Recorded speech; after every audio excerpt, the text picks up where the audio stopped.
बिस्मिल्लाहिर्रहमानिर्रहीम। Dear students, bio 10th class में है, चैप्टर नंबर 11 यानी दूसरे चैप्टर का लेसन नंबर 12 है। आज का हमारा टॉपिक है होम्योस्टेसिस इन ह्यूमंस। इंसानों के अंदर होम्योस्टेसिस किस तरीके से होती है। होम्योस्टेसिस के बारे में हम स्टार्ट में पढ़ चुके हैं चैप्टर के स्टार्ट में कि ये बॉडी के जो अंदरूनी कंडीशंस होती हैं उनको एक बैलेंस में रखना होता है, तवाज़न में रखना होता है। इस अमल को होम्योस्टेसिस कहते हैं।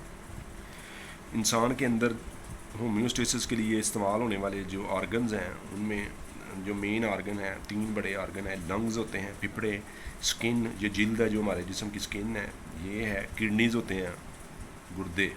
ये 3 मेजर ऑर्गन्स होते हैं जो होम्योस्टेसिस में मावनत करते हैं। लंग्स क्या करते हैं?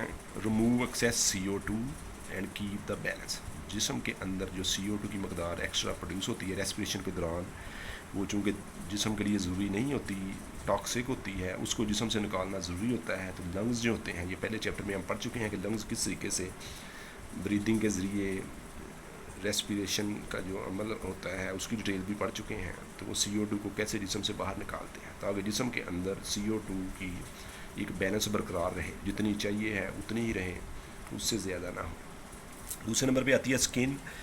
स्किन जो है हमारा बॉडी टेम्परेचर को मेंटेन करने में ये बड़ा अहम रोल अदा करता है कि जब हमारा टेम्परेचर ज़्यादा हो जाता है, पसीना आता है, ठंडक प्रोड्यूस होती है, टेम्परेचर कम हो जाता है। फिर इसके अंदर वाटर और सॉल्ट जो मेटाबॉलिक वेस्ट होते हैं, पसीने के साथ सॉल्ट भी खारिज होते हैं, पानी भी खारिज होता है, उसका बैलेंस भी बरकरार रखता है। किडनीज़ हैं तीसरे नंबर पे, जिनको हम गुर्दे कहते हैं। ये ब्लड को फ़िल्टर करते हैं, उसमें से जो एक्सेस वाटर होता है, सॉल्ट होता है, यूरिया है, यूरिक एसिड वगैरह है, वो निकाल देते हैं, पेशाब बनाते हैं, यूरिन जिसे कहते हैं। वो यूरिन जो है वो जिस्म से बाहर निकल जाता है। तो ये मेन 3 ऑर्गन हैं, लंग्स, स्किन और किडनीज। अब इनके बारे में थोड़ी सी डिटेल जो किताब में जितनी दी हुई है उतना हम पढ़ेंगे। नंबर 1 पे है स्किन। स्किन जो होती है, जिल्द होती है, इसकी 2 लेयर्स होती हैं। एक बाहर की तरफ होती है, एपिडर्मिस कहते हैं, एक अंदर की तरफ होती है, इसे डर्मिस कहते हैं।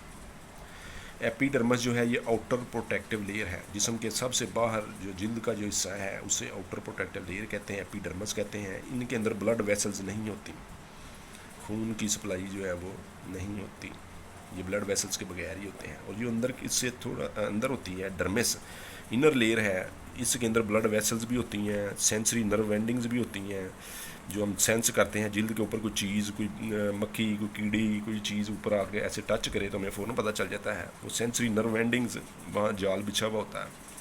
फिर स्वेट एंड ऑयल ग्लैंड्स होते हैं। स्वेट का यानी पसीना, पसीना पैदा करने वाले और ऑयल प्रोड्यूस करने वाले जो है ना ग्लैंड्स होते हैं। और इसके अलावा स्किन के ऊपर जो हेयर्स और फैट सेल्स होते हैं इस लेयर के अंदर।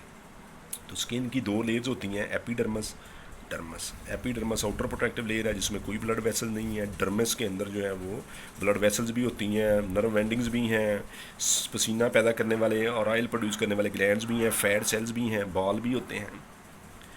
अब स्किन का फंक्शन क्या है जी? नंबर 1 फंक्शन जो है ये होता है थर्मो रेगुलेशन, टेम्परेचर को बरकरार रखना। होम्योस्टेसिस की वो टाइप है जिसमें टेम्परेचर को बरकरार रखा जाता है। फैट सेल जो होते हैं ये इंसुलेटर, बॉडी को इंसुलेट करते हैं। इंसुलेट का मतलब है कि हीट को अंदर से बाहर नहीं निकलने देते। इंसुलेटर हैं, ना अंदर से बाहर ना बाहर से अंदर जाने देते हैं।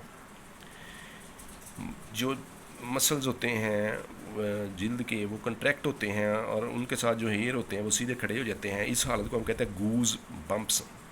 गूज बम्प्स बनते हैं और insulating blanket of the warm air, वो जो एक ब्लैंकेट बन जाता है ऊपर एक गर्म हवा का, उसको इंसुलेटर का काम करते हैं, यानी उसको लॉस होने में जो है वो रोकते हैं।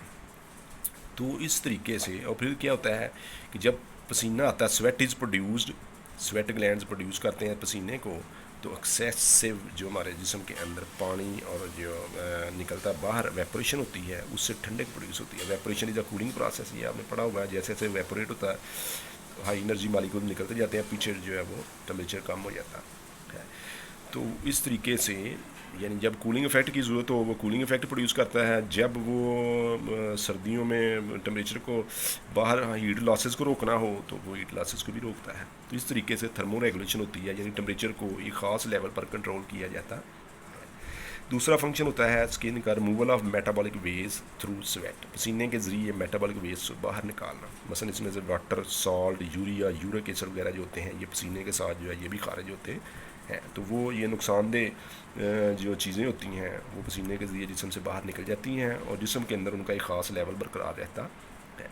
तो इस तरीके से स्किन जो है वो होम्योस्टेसिस में जो है वो मदद करती है। दूसरा ऑर्गन है हमारा लंग्स। ये जोड़े की शक्ल में होते हैं इसलिए लंग्स कहते हैं। एक हो तो लंग है, दो हो तो लंग्स हैं। तो अब इसका काम पिछले चैप्टर में हम डिटेल से पढ़ चुके हैं। CO2 की रिमूवल होती है हवा के साथ, जो जब हम सांस लेते हैं तो हवा को बाहर निकालते हैं, उसमें से कार्बन डाइऑक्साइड की मकदार होती है जो जिसम में रेस्पिरेशन में प्रोड्यूस हुई थी, वो ब्लड के ज़रिए जो लंग्स में जब आती है वहाँ से वो बाहर रिमूव कर दी जाती है। इसी तरह CO2 जो होती है प्रोड्यूस होती है तो वो टिश्यू सेल्स के अंदर पहुंच जाती है ब्लड से। टिश्यू सेल ब्लड चूँकि सप्लाई हर तरफ जा रही होती है तो जहाँ जहाँ रेस्पिरेशन का अमल हो रहा होगा वहाँ से CO2 ब्लड में आएगी, ब्लड से जो है वो फिर लंग्स में सर्कुलेट करेगी और लंग से फिर जो है वो डिफ्यूजन के ज़रिए ओपन एरिया में आ जाती है और वहाँ से जिस्म से बाहर निकाल दी जाती है। इसके बारे में डिटेल आप ऑलरेडी पढ़ चुके हैं। ये चैप्टर जो है बेसिकली ये किडनीज़ के फंक्शन के बारे में और इसका स्ट्रक्चर एंड फंक्शन के बारे में हम जो है डिटेल से पढ़ेंगे। आज जो है होम्योस्टेसिस में जो 3 ऑर्गन्स काम कर रहे हैं, 2 के बारे में हमने पढ़ा है, स्किन और लंग्स। तीसरा जो किडनीज़ है ये नेक्स्ट सबक में हम इंशाल्लाह पढ़ेंगे।